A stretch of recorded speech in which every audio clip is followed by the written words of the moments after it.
बिहारी जी समझे भाव की भाषा। एक बार एक व्यक्ति श्री धाम वृंदावन में दर्शन करने गया। वह दर्शन करके जब लौट रहा था, तभी एक संत अपनी कुटिया के बाहर बैठे बड़ा अच्छा पद गा रहे थे कि हो नयन हमारे अटके श्री बिहारी जी के चरण में। बार बार यही गाए जा रहे थे। उस व्यक्ति ने जब इतना मीठा पद सुना तो वह आगे न बढ़ सका और संत के पास बैठकर ही पद सुनने लगा और संत के साथ साथ गाने लगा।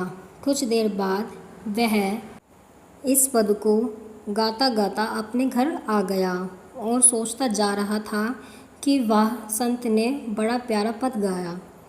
पर जब घर पहुंचा तो वह पद भूल गया। अब याद करने लगा कि संत क्या गा रहे थे।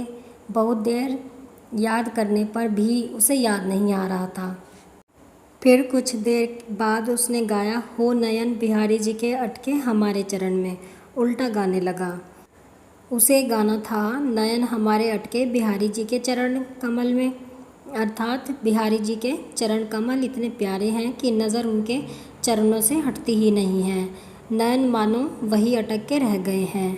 पर वो गा रहा था कि बिहारी जी के नयन हमारे चरणों में अटक गए। अब ये पंक्ति उसे इतनी अच्छी लगी कि वह बार बार बस यही गाए जाता। आंखें बंद हैं, बिहारी के चरण हृदय में हैं और बड़े भाव से गाया जा रहा है। जब उसने 11 बार ये पंक्ति गाई तो क्या देखता है, सामने साक्षात बिहारी जी खड़े हैं। झट से उनके श्री चरणों में गिर पड़ा। बिहारी जी ने मुस्कुराकर कहा, भैया, एक से बढ़कर एक भक्त हुए, पर तुम जैसा भक्त मिलना बड़ा मुश्किल है।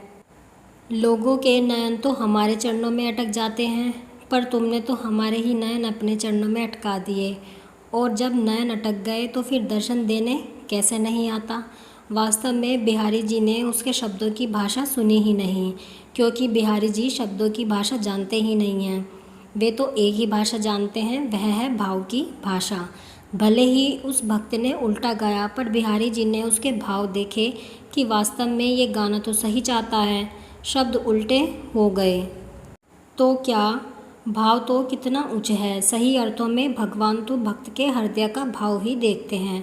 आप कमेंट में ज़रूर बताएं कि आपको ये कहानी कैसी लगी है, आपकी राय क्या है कहानी के बारे में।